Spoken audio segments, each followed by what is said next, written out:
حضرت سیدنا ابو بکر صدیق رضی اللہ تعالی عنہ کا نام مبارک عبداللہ اور آپ کے والد گرامی کا نام عثمان ہے۔ نبی پاک اور آپ کی ہجرہ نسب حضرت عرہ بن کعب رضی اللہ تعالیٰ عنہ پر جا کے مل جاتا ہے۔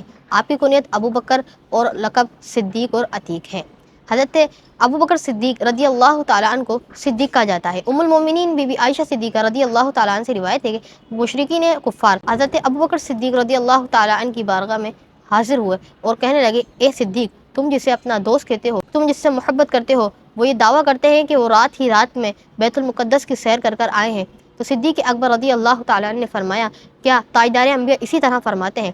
کفار مکہ حضرت صدیق اکبر رضی اللہ تعالیٰ عنہ کے سوالیہ انداز سے سمجھ گئے کہ آج تو صدیق اکبر اور سرکار کو دور کر ہی دیں گے، لیکن قربان جائیے صدیق اکبر رضی اللہ تعالیٰ عنہ کی عشق رسول پر اور آپ صلی اللہ علیہ وسلم کے اوپر کامل یقین پر کہ انہوں نے فرمایا، کیا میرے نبی اسی طرح فرماتے ہیں؟ کفار قریش کہنے لگے، جی ہاں، وہ اسی طرح فرماتے ہیں۔ ابو بکر صدیق رضی اللہ تعالیٰ عنہ نے کہا، اگر وہ اس طرح فرماتے ہیں تو میں اس بات کی تصدیق کرتا ہوں، کیونکہ میں تمام آسمانی باتوں کی تصدیق کرنے والا ہوں۔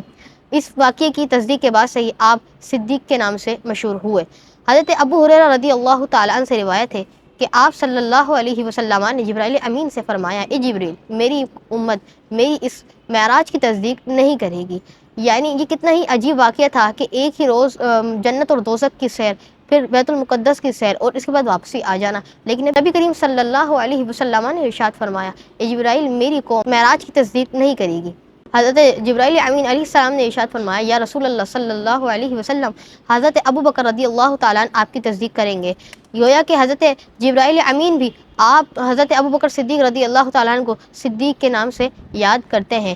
حضرت عبداللہ بن زبیر رضی اللہ تعالیٰ عنہ سے روایت ہے کہ نبی کریم صلی اللہ علیہ وسلم نے حضرت ابو بکر صدیق رضی اللہ تعالیٰ عنہ سے فرمایا، انت عتیق من النار، یعنی تم جہنم سے آزاد ہو۔ اسی روز سے آپ کا لقب عتیق بھی پڑ گیا۔ شان صدیق اکبر رضی اللہ تعالیٰ عنہ بیان ہو رہی ہے۔ حقیقت یہ ہے کہ ہماری اوقات ہی نہیں کہ ہم کچھ بیان کر سکیں، اور نہ ہی ہمارے پاس وہ الفاظ موجود ہیں کہ ہم ان کی شان کا احاطہ کر سکیں۔ بس یہ نیت ہے کہ اللہ تبارک و تعالیٰ تذکرہ یار غار و یار مزار حضرت ابو بکر صدیق رضی اللہ تعالیٰ عنہ کی برکت سے ہمیں عطا فرمائے۔ اللہ تبارک و تعالیٰ تذکرہ صدیق اکبر کو قبول و منظور فرمائے۔ آمین بجاہ النبی الامین صلی اللہ علیہ وسلم۔